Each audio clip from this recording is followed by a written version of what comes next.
담대함이 꼭 필요합니다. 마이크 좀 올려주시면 감사하겠습니다. 진정한 믿음은 담대함이 꼭 필요합니다. 담대한 믿음이 따로 있는 게 아니라 믿음이라면 담대함이 꼭 있어야 합니다. 왜냐? 이유는 간단합니다. 성경을 보면 믿음 있는 자는 구조적으로 세상을 등져야 하기 때문입니다. 마이크 좀 더 올려주시면 감사하겠습니다. 왜 그래야 하느냐? 세상과 하나님은 물과 기름과 같은 존재입니다. 절대 섞일 수가 없습니다. 청팀과 백팀으로 나눠져 있는 거예요.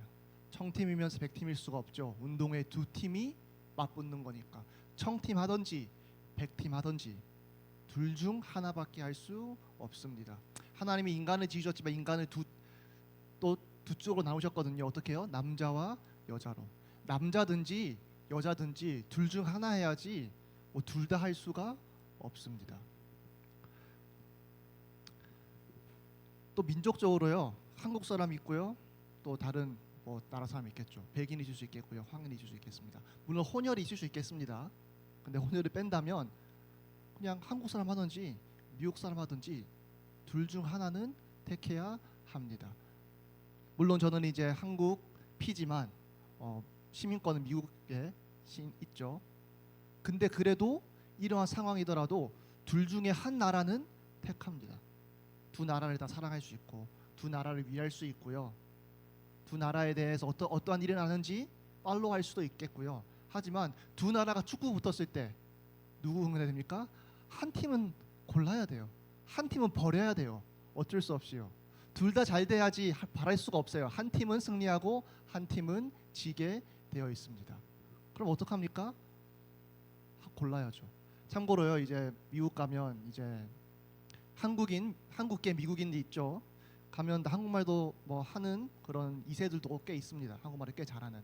그래서 한국 문화도 꽤 좀 친숙해 하는 그러한 2세들도 있습니다. 근데 언제 딱 그게 티가 나는 줄 아십니까? 진짜 한국 사람인지 아니면 미국 사람인지. 미국과 한국이 뭔가 붙었을 때, 축구 붙었을 때 한국 응원하게 되면 한국에 더 가까운 사람이고요. 미국을 응원하게 되면 미국에 더 가까운 사람이겠죠. 전 당연히 한국을 응원하죠. 한국 이겼으면 좋겠으니까요. 미국을 좋아하는 사람이지만서도 또 미국에 대한 나름 정이 있는 사람이지만서도 한국을 더 합니다. 왜냐? 나는 한국 사람이고 한국을 더 사랑하는 사람이니까요. 둘 다 할 수 없습니다. 믿음도 똑같다라고 말씀하십니다. 로마서 12장 2절에 보면요. 너희는 이 세대를 본받지 말고 오직 마음을 새롭게 함으로 변화를 받아 하나님의 선하시고 기뻐하시고 온전하신 뜻이 무엇인지 분별하도록 하라라고 말합니다. 이 세대를 본받지 말래요. 그러면서 오직 마음을 새롭게 함으로 변화를 받아서 하나님의 선하시고 기뻐하시고 온전하신 뜻이 무엇인지 분별하도록 하라라고 해요. 뭔 말입니까? 하나님의 선하시고 온전하신 뜻과 세상과 반대되다는 뜻이잖아요. 그러니까 하나를 골라야 돼요. 세상을 닮든지 하나님을 닮든지, 세상을 따르든지 하나님을 따르든지 둘 다 가져갈 수 없다는 겁니다. 그러니까 양자택일을 해야 돼요. 하나는 확실히 내 편, 하나는 확실히 내 적. 하나를 확실히 고르라고 말씀하십니다. 하나님의 전제가 있어요. 무엇입니까? 세상은 나를 대적하는 자이다. 세상은 선하지 않다. 세상의 뜻과 나의 뜻은 반대된다 라고 하나님은 전제하시고 너희는 이 세대를 본받지 말고 하나님의 뜻이 무엇인지 그 선하신 뜻이 무엇인지 분별하도록 하라. 왜요? 분별해서 그 뜻에 맞게 살 수 있도록. 그 말은 뭡니까? 하나님의 선하시고 온전하신 뜻이 무엇이고 분별하고요. 그 뜻대로 사는 사람은요. 세상과 반대대로 사는 사람입니다. 세상을 본받지 않는 사람입니다. 세상과 내외하는 사람입니다. 여러분, 법적으로요. 종교의 자유가 있잖아요. 법적으로요. 교회 가는 거 문제되지 않잖아요. 법적으로요. 하나님 교회 섬기고요. 저희가 신앙생활에 필요한 것들 해야 되는 것들 하는 거 법적인 제재가 없잖아요. 근데 진짜 그러한 자유가 있는 줄 아십니까? 법적으로는 있어요. 근데 사회에서는요. 우리가요. 우리의 믿음을 티를 내면 낼수록 세상 사람들은 싫어합니다. 종교의 자유 인정하지, 당연하지. 뭐 하나님 믿을 수 있지. 난 존중해.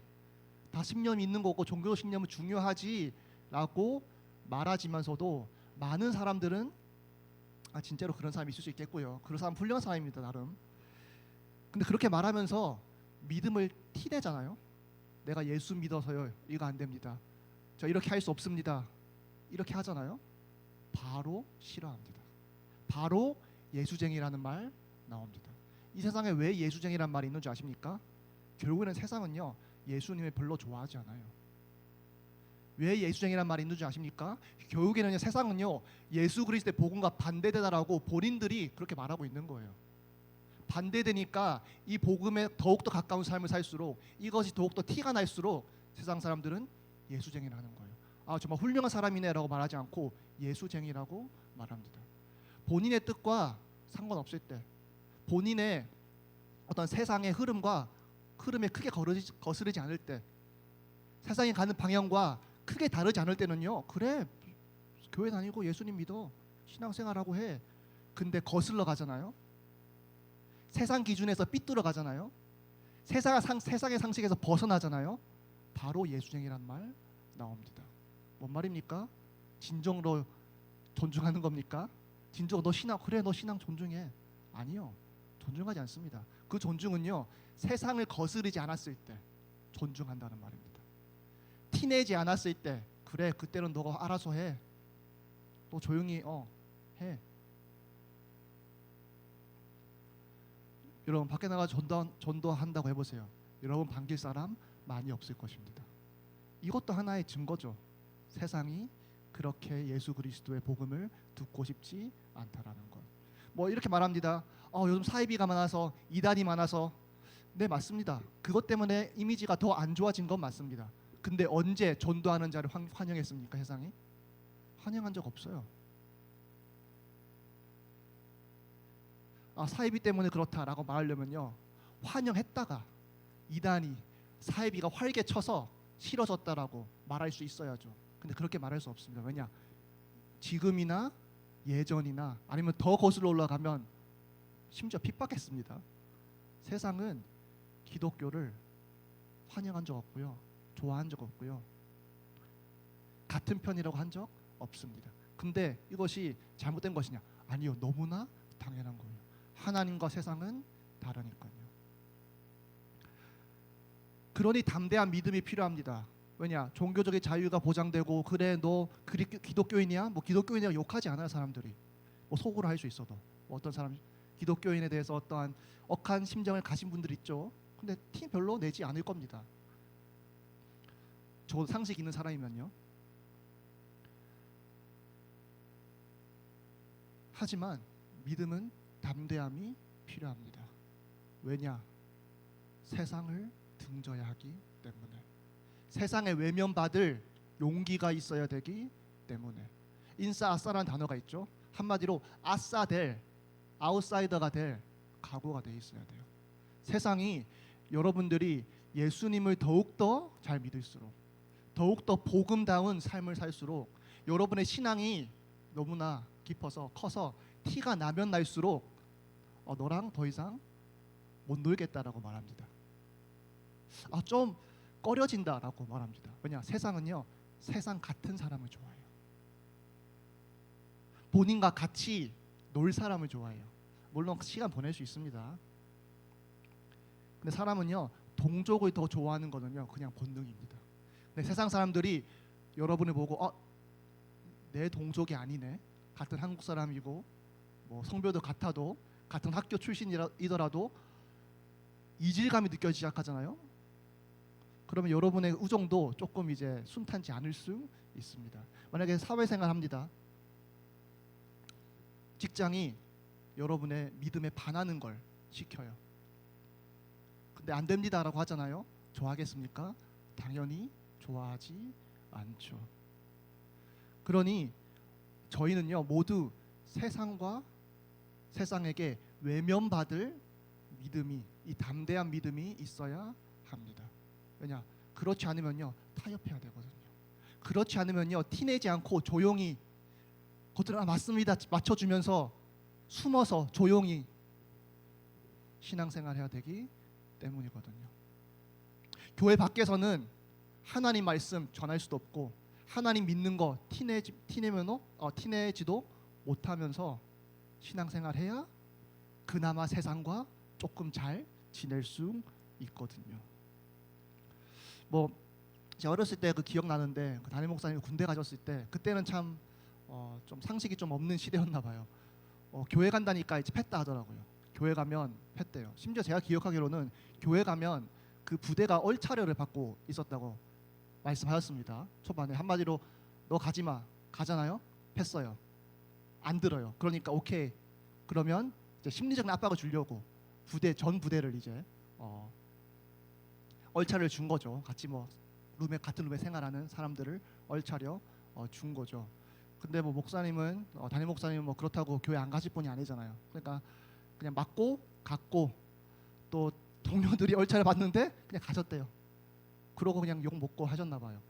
근데 한동안 그게 지속되다가 뭐 교육에는 포기하고 그냥 이제 종교의 자유를 인정받으셨다라고 얘기하신 적이 있습니다.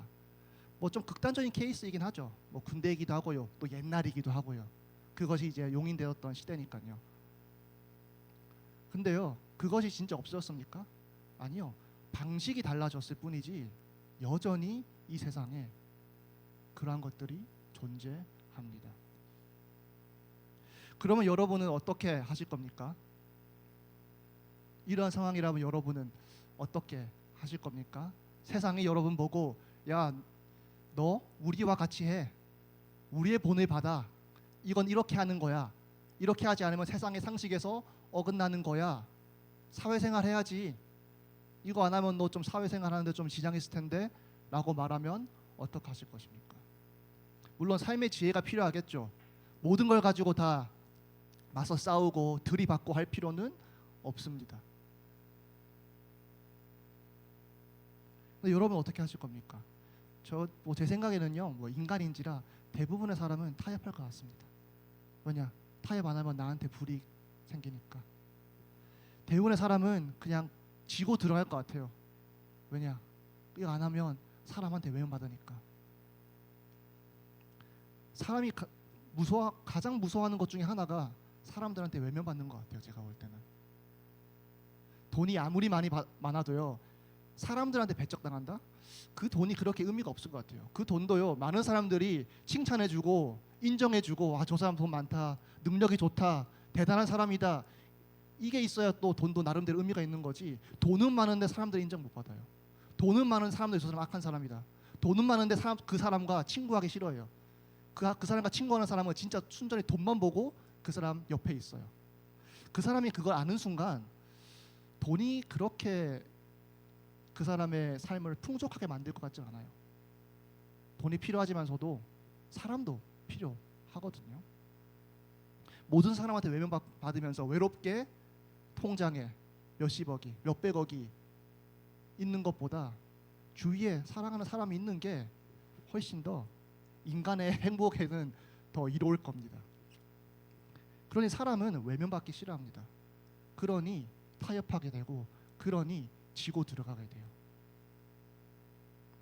여러분, 믿음과 세상과 둘 중 하나 택해야 한다면 정말 하나님 고르시기 바랍니다. 믿음과 세상 둘 중 하나만 따라가야 된다면 하나님 따라가시길 바랍니다. 언제요? 항상. 여러분이 불이익 있어도 하나님 따라가시기 바랍니다. 세상이 되게 커 보이고 세상에 여러분한테 탄압할 수 있는 힘이 있어도 하나님 따라가시길 바랍니다. 왜냐? 요한복음 15장 18절 19절에 보면 이렇게 나와 있습니다. 세상이 너희를 미워하면 너희보다 먼저 나를 미워한 줄 알라. 너희가 세상에 속하였으면 세상이 자기의 것을 사랑할 것이나 너희는 세상에 속한 자가 아니요 도리어 내가 너희를 세상에서 택하였기 때문에 세상이 너희를 미워하느니라. 너희를 미워하는 것이 너희를 미워하는 것이 아니다. 나를 미워하니까 나에 속한 또 내가 택한 너희를 미워하는 것이다라고 말합니다. 만약에 미워하지 않는다면 문제가 있죠. 왜냐? 세상은 자기의 것을 사랑하니까요. 악한 자도요 자기 자식한테 좋은 것을 줄 아는 사람이라고 했습니다. 악한 세상도요 자기 자식한테는요 잘해줘요. 자기 자식은요 그렇게 배척하지 않아요. 물론 세상에서 뭐 어려움 당할 수 있겠지만서도 적어도 이런 식의 배척은 당하지 않아요. 왜냐? 같은 팀이니까. 세상에 속한 사람이니까. 여러분 외국 이방인이요 다른 나라 가면요 차별 받습니다.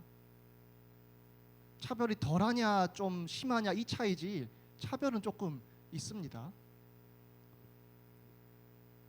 여러분 여기 저희 이방인으로 있는 거예요. 한국 사람으로 있는 게 아니라요 이방인으로 이 땅에 있는 것입니다. 근데 이방인이 어떻게 자기 나라 사람 반기듯이 반기는 것을 기대하겠습니까? 그런 거 기대하지 마시기 바랍니다. 왜냐? 우리는 철저히 이 땅에 사는, 이 세상에 살지만 이 세상에 속하지 않는, 이 세상에 따르지 않는 이방인이기 때문에. 여러분 한국에 와가지고요 다른 나라 사람이요 한국의 문화에 적응하지 않고 다른 나라의 문화, 자기 민족 정체성을 꼿꼿이 지킨다고 생각해 보세요. 여러분은 어떻게 보입니까? 무슬림이 와서요 자기의 정체성을 꼿꼿이 지킨다고 생각해 보세요. 어떻게 보이십니까? 그거 곱게 보는 한국인 없습니다. 종교의 자유 인정하지. 근데 적어도 한국에 오면 한국의 법을 따라야지. 심지어 무엇까지 요구합니까? 사람들이 보통 한국의 헌법만 말하는 게 아니에요. 한국의 예법, 한국의 암묵적인 룰까지 어느 정도는 다 지켜야 된다라고 말합니다. 이게 사람의 그냥 본능적인 반응이에요. 세상 사람도 똑같습니다. 여기에 있으면 우리의 법을 따라야지. 여기에 있으면 우리의 룰을 따라야지. 헌법만 아니라 우리가 정한 암묵적인 룰, 우리가 정한 상식이라는 것 지켜야지 라고 말합니다. 하나님은 이러한 세대를 본받지 말라고 하십니다. 세상이 미워하면 놀라지 말라고 하십니다. 왜냐? 하나님 미워하기 때문에 너희를 미워하는 것이다. 오히려 세상에 속하지 않았기 때문에 너희를 미워하는 것이다 라고 말합니다. 그러면서 마태복음 10장 28절 이렇게 나와 있습니다. 몸은 죽여도 영혼은 능히 죽이지 못한 자들을 두려워하지 말고 오직 몸과 영혼을 능히 지옥에 멸하실 수 있는 이를 두려워하라. 그럼 어떻게 됩니까? 저희가 두려워해야 됩니까? 아니요. 일단 두려워하지 말라고 하십니다. 왜냐? 세상이 별거 아니라서요? 아니요. 세상이 되게 조그만한 거라서요? 아니요. 세상 무섭고요. 세상 힘 있고요. 권능 있고요. 세상 아주 큽니다. 어떻게 저희가 세상을 감당할 수 있겠습니까? 근데 뭐라고 말합니까? 몸은 죽여도 영혼은 능히 죽이지 못하는 자들을 두려워하지 말고 오직 몸과 영혼을 능히 지옥에서 멸하실 수 있는 이를 두려워하라라고 말합니다. 세상이 별거 아니니까 쫄지 마가 아니라요. 세상 마저 커. 근데 세상보다 더 크신 분을 두려워하라라고 말하는 것입니다. 너의 인생 망칠 수 있는 세상 두려워하지 마. 너의 영혼까지 멸하실 수 있는 분이 하나님이야. 창조주야 라고 성경은 말하고 있는 거예요. 그래 참 힘든 일이긴 해요. 참 딜레마긴 해요. 세상은 너무 커요. 감당할 수 없어요. 나의 인생을 망칠 수도 있어요. 근데 그 반대편의 선자가 누굽니까? 영혼마저 지옥에 영원히 멸하실 수 있는 창조주 대신 또 심판자 대신 하나님입니다. 강한 자 약한 자가 아니에요. 강한 자와 완전히 강한 자인 거예요. 누구 고르시겠습니까? 하나님 고르시기 바랍니다. 차라리 인생 망하고 여러분 영혼 좀 살리시길 바라겠습니다. 왜냐? 하나님은 여러분의 영혼마저 멸하실 수 있으신 분이니까 세상을 두려워하지 말고 창조주 하나님을 두려워하라고 말합니다. 그러면서 히브리서 10장 35절 36절에 보면 그러므로 너희 담대함을 버리지 말라. 이것이 큰 상을 얻게 하느니라. 너희가 인내가 필요함은 너희가 하나님의 뜻을 행한 후에 약속하신 것을 받기 위함이라 라고 말합니다. 담대함을 버리지 말래요. 이것은 큰 상을 얻게 하는 오히려 좋은 것이라고 표현하죠. 너희에게 인내가 필요하대요. 고난이 오거나 핍박이 오거나 그럴 때 인내가 필요하대요. 왜냐? 너희가 하나님의 뜻을 행한 후에 약속하신 것을 받기 위함이라. 성경은요, 믿으면 이 사람 다 주신다라고 말하기도 하고요. 이제 이 믿음의 한마디로 경주를 끝냈을 때 또 하나님이 주신다, 하나님이 또 축복하신다, 약속하신 것을 주신다라고도 표현하기도 합니다. 그럼 뭐가 사실입니까? 둘 다 사실이에요. 그러니 믿었다고 다 끝난 게 아니에요. 믿으면 믿음의 경주가 있어야 되는 거예요. 이 경주를 잘 마친 사람이 진정한 믿음이 있는 사람이고, 이 경주를 마친 사람이 하나님이 예비하신 약속하신 그 축복을, 또 그 구원을, 또 그 천국을 받는 사람입니다. 그런 요한일서 보세요. 중간에 나간 사람 뭐라 합니까? 애초부터 우리 사람 아니었다라고 말합니다. 그 사람 믿음이 있었다고 분명히 말했을 것입니다. 믿음의 경주를 끝내지 않았어요. 중간에 이탈했어요. 믿음이 약해서요? 아니요. 요한은 믿음이 없어서. 그래서 성도의 견인이라고도 표현하죠. 신학적인 용어로요. 왜냐, 하나님은 성도가 진짜 믿음이 있다면 그 성도를 끝까지 견인하신다. 탈락하게 하지 않게 하신다라는 또 뭐 신학적인 교리죠. 이거 사실이라면요, 중간에 이탈한 자, 이탈했다가 돌아올 수는 있겠습니다. 이탈하고 돌아오지 않는 자, 그럼 믿음이 약한 자입니까? 믿음이 없는 자입니까? 믿음이 없는 자입니다. 그러니 너희가 하나님의 뜻을 행한 후에 약속하신 것을 받기 위함이라는 표현이 또 있는 거예요. 그럼 디모데후서 1장 7절 8절 보면 하나님이 우리에게 주신 것은 두려워하는 마음이 아니요 오직 능력과 사랑과 절제하는 마음이니 그러므로 너는 내가 우리 주를 중언함과 또는 주를 위하여 갇힌 자 된 나를 부끄러워하지 말고 오직 하나님의 능력을 따라 복음과 함께 고난을 받으라라고 말합니다. 바울이 갇혀 있는 상황입니다. 바울이 핍박받고 있습니다. 지금은 공식적으로 로마의 압박을, 탄압을 받고 있습니다. 핍박받고 있죠. 뭐라 말합니까? 주를 위하여 갇힌 자 된 나를 부끄러워하지 말라. 세상 사람들은 다 손가락 들었어요. 범죄자였어요. 지금으로 치면 뉴스에 나와요. 이렇게 흉악한 자이다. 또 로마가 또 괜히 바울을 좋게 말했겠습니까? 본인의 유리한 어젠다를, 프로파간다를 선전하기 위해서 바울을 또 악마화하기도 했겠죠. 그러면 그 바울을 따르는 사람 어떻겠습니까? 몰상식한 사람. 바울을 따르는 사람 어떻겠습니까? 이상한 사람. 사회에서 어긋난 사람. 배척되어야 하는 사람. 사회의 악, 사회의 암덩어리, 뭐 이런 평가를 받았죠. 그런 자들에게 바울은 주를 위하여 갇힌 자 된 나를 부끄러워하지 말라라고 말합니다.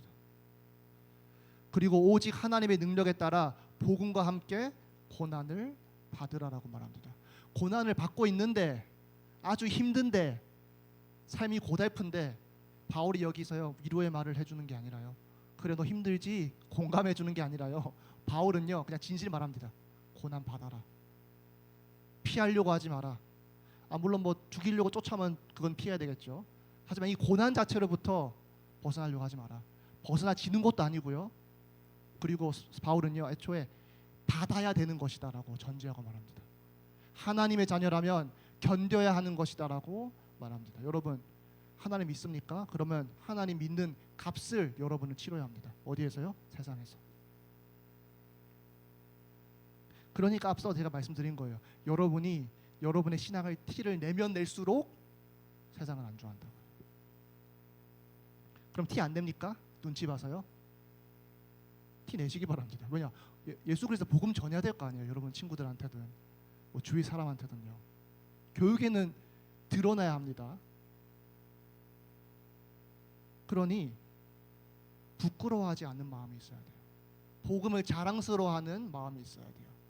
죄인된 인간을 구원케 하는 능력의 하나님의 말씀이라는 자부심이 있어야 돼요.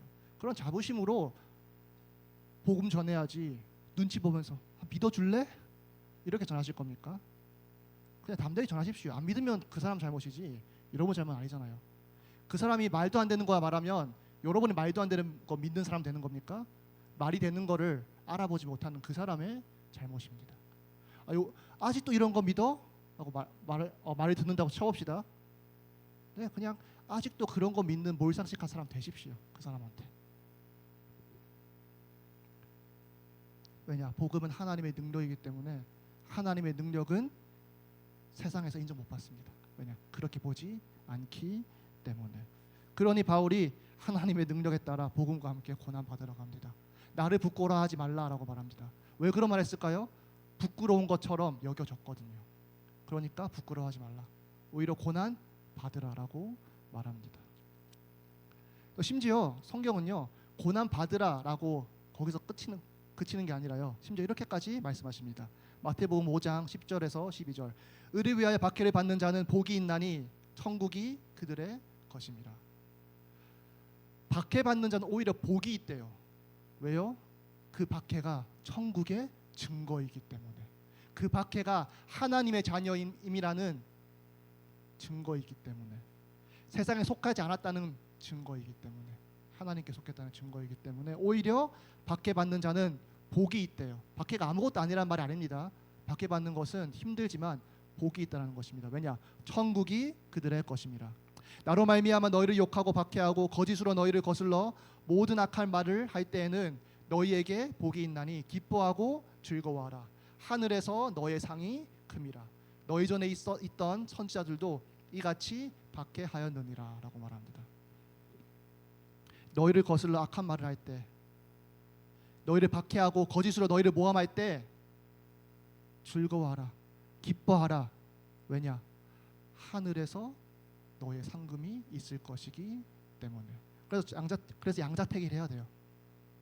이 땅에서 말씀을 타협함으로 내가 누릴 수 있는 이익을 누릴 것인가, 아니면 그 세상 등지고 하나님이 주시는 상금을 받을 것인가. 여기서 결국에는 양자택일이에요. 그러면서 베드로전서 4장 12절 14절에 보면요, 사랑하는 자들아 너희를 연단하려고 오는 불시험을 이상한 일 당하는 것 같이 이상히 여기지 말고 오히려 너희가 그리스도의 고난에 참여하는 것을 즐거워하라. 이는 그의 영광에 나타내실 때에 너희로 즐거워하고 기뻐하게 하려 함이라. 너희가 그리스도의 이름으로 욕을 받으면 복 있는 자로다. 영광의 영 곧 하나님의 영이 너희 위에 계십니다.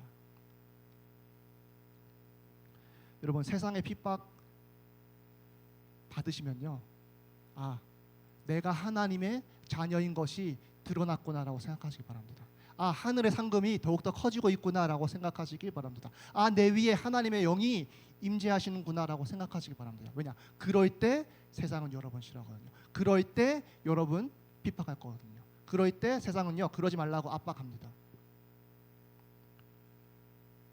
그러니 믿음은 담대함이 필요해요.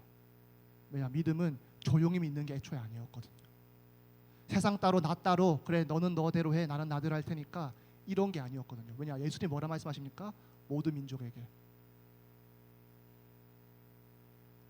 그냥 세상 끝까지 가서 복음 전하라고 말씀하십니다. 신앙생활 조용히 할 수 있습니까? 없습니다. 애초에 예수님이요, 이 세상에서요 외면받은 자입니다. 애초에 예수님이요, 이 세상에서요 핍박받는 자입니다. 애초에 예수님이요, 이 세상에서요 이단이었고 사입이었습니다. 여러분이 의로운 이유로 박해받는 것 견딜 수 있겠죠, 어느 정도는요. 근데요, 의로운 일로 박해받는 건 맞는데요, 세상에서 어떤 줄 아십니까? 이단, 사입이, 이상한 사람, 의로 박해받는 것입니다. 세상에 의로운 사람이지만 우리가 박해할게 라고 하지 않아요. 너 악하니까 우리 박해할게. 박해의 정당성을 부여하려고 하거든요. 그러니 바울이 부끄러워하지 말라라고 하십니다. 또 예수님이 이단이고 사입이었습니다. 신성 모독자였습니다. 그러니 십자가에 달려 돌아가셨습니다. 이러한 예수 그리스도를 따르는 자, 저희가 예수님이 십자가에 못 박혀 죽으신 것처럼 그렇게 죽을 필요는 없습니다. 하지만 예수님이 받으셨던 박해, 오해, 욕, 핍박, 억압, 그거 받을 준비는 되어 있어야 합니다. 예수 그리스도 따랐던 사도들 어떻게 됐습니까? 예수님과 똑같은 운명을 맞이한 사람들이 꽤 많이 있습니다. 세상 사람들은 참 안 됐다라고 말하죠. 아니요, 저희는 순교라고 말합니다. 또 그 사도의 가르침 따랐던 많은 사람들 어떻게 됐습니까? 많은 핍박을 받았습니다. 지금은 그러한 핍박은 없습니다. 대한민국의 종교의 자유가 보장되기 때문에. 하지만 사회적인 압박은 여전히 있고 오히려 더 심해지죠. 왜냐? 개독이라는 말이 있잖아요. 개독교. 옛날에 예수생이라는 말이 있었으면 지금은 개독교라는 말이 있죠. 물론 교회가 좋은 모습 보이지 못한 부분도 많이 있습니다. 하지만서도 이 세상은 점점 더 옛날처럼은 아니더라도 점점 더 이 기독교에 대해서 별로 좋아하지 않습니다. 이럴 때 여러분은 당당하게 담대히 하나님의 빛을 비춰야 하는 사람들입니다. 그러니 담대한 믿음 여러분이 가졌으면 좋겠습니다. 그냥 하나님의 존재를 믿는 그 정도 믿음이 아니라 하나님을 너무나 믿어서 세상과 등질 정도로, 세상의 외면을 받고도 하나님 말씀 따라 살 정도로 여러분의 믿음이 담대한 믿음이었으면 좋겠습니다. 성경 구절 하나 마지막 읽고 마무리하도록 하겠습니다. 고린도후서 4장 8절에서 10절에 이렇게 나와 있습니다. 우리가 사방으로 우겨쌈을 당하여도 쌓이지 아니하며 답답한 일을 당하여도 낙심하지 아니하며 박해를 받아도 버림받지 아니하며 거꾸로 트림을 당하여도 망하지 아니하고 우리가 항상 예수의 죽음을 몸에 짊어짐은 예수의 생명이 또한 우리 몸에 나타나게 하려 함이라. 뭐라 말합니까? 예수의 죽음을 몸에 짊어짐은. 예수님이 우리의 죄를 대신 짊어지셨지만서도요, 신앙이 있는 자는요 이 예수 그리스도의 말씀을, 죽음을 몸에 짊어지고 살아야 합니다. 왜요? 예수의 생명이 또한 우리 몸에 나타나게 하려 함이라. 이 짐을 짊어지지 않는 자, 생명이 나타나지 않을 수도 있다라는 구절인 거죠. 그러니 담대하게 믿으려면 확실하게 예수 그리스도의 복음을 믿고 또 이 복음을 이 세상 속에서 전하면서 살아가는 담대한 믿음 가지는 저희 제자교회 학생부 되었으면 좋겠습니다. 기도하시겠습니다. 하나님 감사합니다. 저희에게 담대한 믿음을 허락하여 주시옵소서. 그냥 조용히 하나님만 믿는 것이 아니라 하나님을 너무나 믿어서 너무나 신뢰해서 하나님의 말씀이 너무나 저희에게 진리여서 이 진리대로 살고 이 진리를 타협하지 않는 저희 되게 하여 주시옵소서. 또 그러면서 저희 혼자 이 복을 믿는 것이 아니라 세상에 나가서 또 세상 사람들에게 때를 얻든지 못하든지 또 복음을 전하면서 살아가는 저희 되게 하여 주시옵소서. 주 예수 그리스도의 이름으로 기도드렸습니다.